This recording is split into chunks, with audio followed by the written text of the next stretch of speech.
Well, hello and welcome to Glasgow Rangers Nation with me, your host, Owen James, the channel that brings you your team every single day. Right, we're going to talk over what Iain Durrant has been saying about John Souttar and a possible future leadership role for Big Soapy.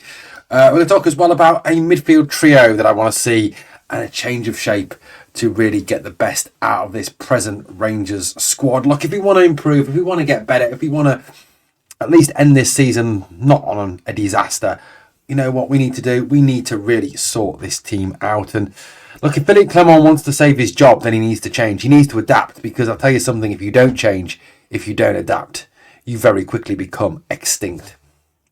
Before we start, obviously, a bit of a shout out to the channel. Last night we did our first ever live stream. It started at midnight UK time. The aim of the stream going out at midnight UK time, obviously, which is very late for anyone in the UK, was targeted at all our loyal fans over in the United States of America and Canada, where we have, massive supporters clubs. Looking at Toronto and Orange County, New York Bears. There's just so many supporters out there. So we want to do a bit of a stream.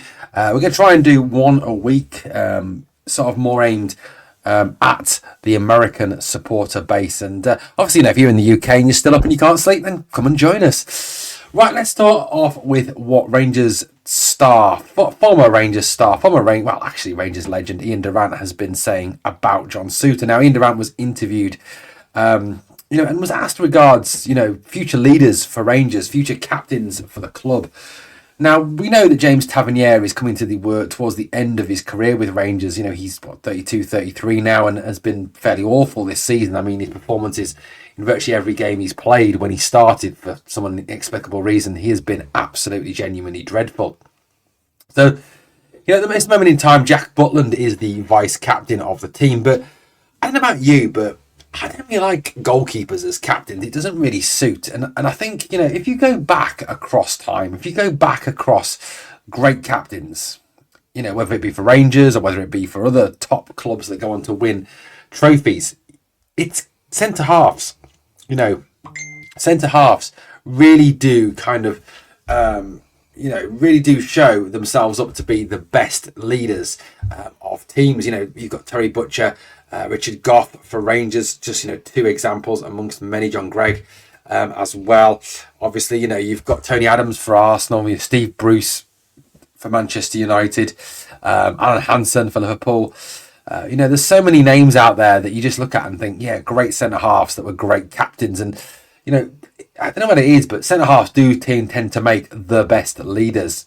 Now, Rangers centre halves, I mean, if you had to say at the moment who is the best centre half at the club, you'd probably say it was Leon Balogun, which, considering he's 36, is pretty crazy. Leon has been phenomenal. I mean, I am slightly biased. I am a massive, huge Leon Balogun fan. Leon is one of my favourite players. He is Mr. Rangers. He's Rangers through and through. But look, I'm a big fan of John Souttar's as well. I like John Souttar. I think John Souttar's a good footballer. I think he's a good player.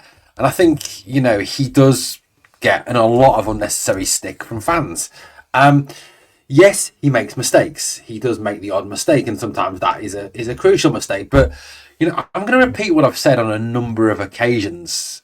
If John Souttar didn't make those mistakes, if he didn't have those odd brain farts that he seems to have, then do you think he'd be at Rangers, or do you think he'd be playing in the EPL? Well, I think he'd be playing in the EPL. I don't think we'd have him at the club. And I think, there's a lot of players we've got on this team that are more than capable of having that brain fart. They really are. But for me, John Souttar is someone who could be a leader at the back, from the back, a player who leads by example. He does very, very well with that. I mean, if you look at John Souttar, the way he brings the ball out from the back is absolutely excellent. The way he distributes the ball from the back is very good indeed. He's one of the players who will put his body on the line for the team, who will, throw himself into tackles, who will get stuck in. He is, for me, a very, very good player. And like I said, I'm a big fan of John Souttar's. I don't have an issue with John Souttar at all. And I certainly, look at John Souttar of the past. He was a player who was often injured, a player who missed a lot of games due to those injuries. But he certainly seems to have sorted out his past injury history. He has captained the team as well. I think it was the pre-season friendly against Ajax where Big John was the captain, and so that armband seems to suit him. And I'd much rather have him as captain than James Tavernier. Now, John Souttar has also recently been getting selected on a regular basis for Scotland. Now, we have got Iain Durrant's comments coming up, so please hang on for those. And he was fantastic. Against Portugal, he was man of the match. I mean, he certainly kept Ronaldo quiet, one of the best players in world football. And arguably, he was man of the match against Poland and Croatia in Scotland's last 2 games. So since Steve Clarke has finally seen, past his anti-Rangers bias, his rabid hatred of everything Gers, he has included Souttar, and Souttar has done him proud. Souttar has been absolutely fantastic for his country. Now, like I said, Iain Durrant has been talking about John Souttar, and this is what Iain Durrant had to say. He said, when you heard about Souttar in the past, his career was always stop-start, how he'd had these really bad Achilles injuries. But I watched him for Scotland, and I've watched him for Rangers, and he's been immense. If Tav was to come out of the team, it looks like Philippe Clement could go to Souttar or Jack Butland to pass on the armband. He's an experienced boy and can handle the captaincy. He stood up and he's been absolutely immense for Scotland. I just hope now he carries on and is immense for Rangers. And certainly Souttar in recent games, against a very good Croatia side, against a very good Poland side, against a very good Portugal side, has been absolutely superb. He has been immense. And if he can do it at that level, surely he can do it, in club level for Rangers. He can continue that good form. And like, Iain Durrant says, he's certainly overcome all those horrible injuries he used to have. The fact that he was very injury prone. He's kind of the one player that we've kind of signed that was injury prone but now isn't. That's probably putting the complete hex on him. He talks about Tav coming out of the team. Tav has done that on a couple of occasions this season, and you've got to hope that Philippe Clement starts to see a little bit of sense when it comes to James Tavernier and sees him for what he is, washer and past it. He went on to say this. He says he looks like he could be a leader, so it's time for Big Souttar. If the going gets tough, he'll be one of the ones you look to be in the trenches with. There'll be tough times, don't worry about that. And I think, Big John is someone who does get in the trenches. He's not afraid to get stuck in. He's not afraid to put his body on the line. He's not afraid to lead by example. And I certainly think that John Souttar could be a very good captain for Rangers. You often look at that, don't you? And you think, well, look, Rangers need to bring in a lot of players. We do need to bring in some new talent. But, we need a new leadership group. We've obviously lost a lot of leaders. Or so-called leaders last season. Like John Lundstrom, Connor Goldson have departed. Certainly, hopefully, James Tavernier will soon depart. And you just kind of look at the leadership group and say, where is the leadership group? Who is the leadership group in this squad? Dujon Sterling, Connor Barron, for example. But John Souttar has the opportunity to be the top man and really step up and lead by example. And I think Iain Durrant makes a really good point here when he talks about John Souttar being a future Rangers captain. And like I said, I like John Souttar. I think he's a good player. Like I said, if he didn't have that mistake in him, would he still be with Rangers? I think that's a thought to kind of leave that one on. Right, look, we kind of try and, I spoke about this on the podcast last night. And if you haven't seen the podcast, obviously check it out. I sit here and I make these videos, whether they be whether we are going live or whatever we're doing, whether we're doing it pre-recorded like this one or whatever we're doing. And, as I said on the podcast last night, you always try and find the positive. You always try and find the good thing, the thing that, that is going to leave the person watching this with a real positive feeling about the club. And at the moment, that's difficult. It really is. And I think everyone admits that. Every true, real Rangers fan, who is not happy clapper, admits that this is the best way. That that there is a real issue at the club at the moment with the board, with the manager, with the players, and it's tough at the moment. It really is tough. We are seeing some boring, turgid, awful football. We are seeing very mixed results. We're 9 points behind Aberdeen and Celtic. If we lose on Saturday, we go behind Dundee United, which is unheard of. But look. What they say? They say every cloud has a silver lining, and we're always trying to look for that silver lining. We're always trying to find reasons to be cheerful. 1, 2, 3. No, I'm not going to sing. Look, I've been trying to find them. Now, look, I'm going to point these three lads out to you. You know, I really think that these three lads have really put a positive spin on things for Rangers and have the potential to really make a difference. Now, my personal feeling, this is just my personal feeling, is that Rangers need to go to a 4-3-3. Because I don't think we've got the players to play the 4-2-3-1. I really don't. I think there is a lack of talent there, a lack of ability there, you know, a lack of players to actually fit that formation at this moment in time. Now, January is upcoming. We may sign players, we may not sign players. It depends very much on the budget. Now, if everyone is fit, you know, it makes it a lot easier. Of course it does, you know. If everyone is fit to play, if everyone is good to go, then, you know, you've got a situation there where you obviously easily can pick your team.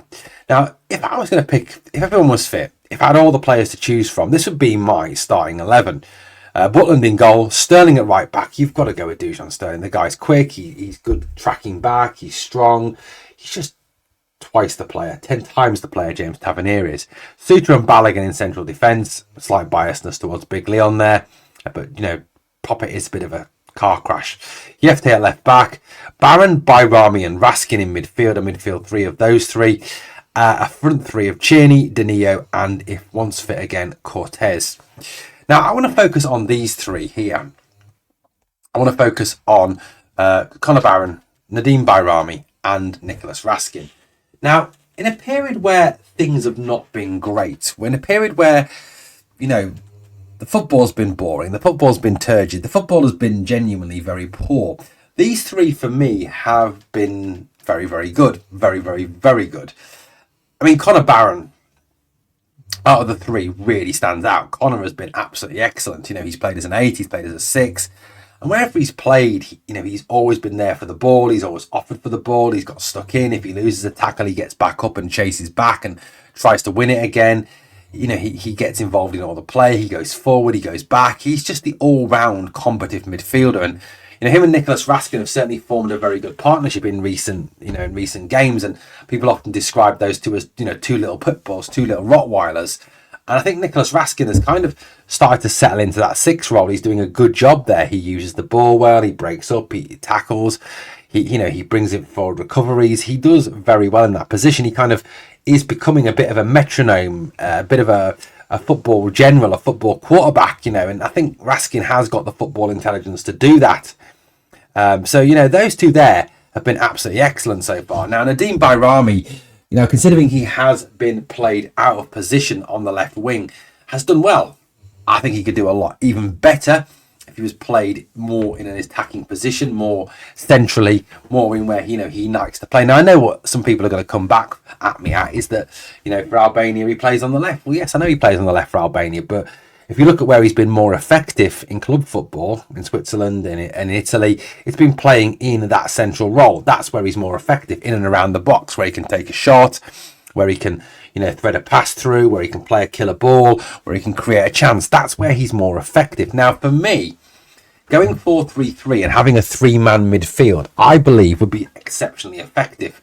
You know, if you've got Conor Barron as the 8, Raskin as the 6, and Bayrami as another 8 or a 10, then you've got there the best of all worlds. You've got Raskin, who can sit at the base of the midfield, who can, you know, manipulate the ball, who can tackle, destroy, recover. Now, look, long term, I would like to see us get a 6.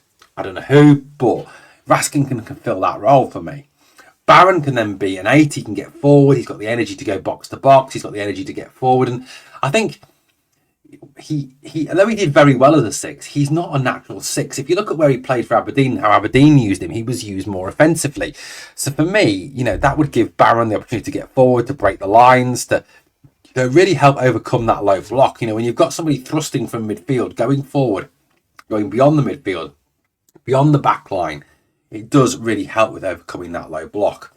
Bayrami in the middle of those two. So you've got Barron and Raskin either side of Bayrami. So there you've got someone who can create, who can, you know, be the key to open the padlock of the low block, who can play the clever pass, but, you know, he's not afraid to have a dig.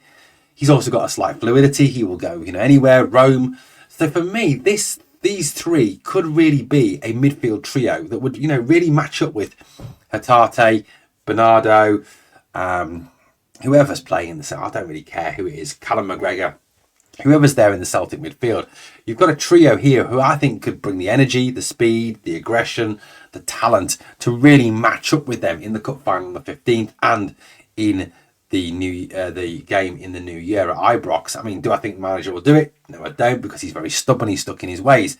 But 4-3-3 for me, with the players we've got, would work an awful lot better.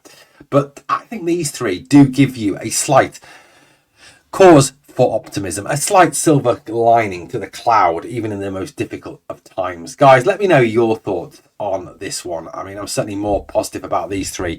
I'm a big fan of Nicholas Raskin, big fan of Connor Bowen, and big fan of Nadim Bayrami. Well, let me know what you think of the stories we've covered in this morning's video. Thank you for watching Glasgow Rangers Nation, guys. As always, please smash the sub, smash the like, do a share, do a comment, do all that great stuff to help the channel out. And remember always, we are the people.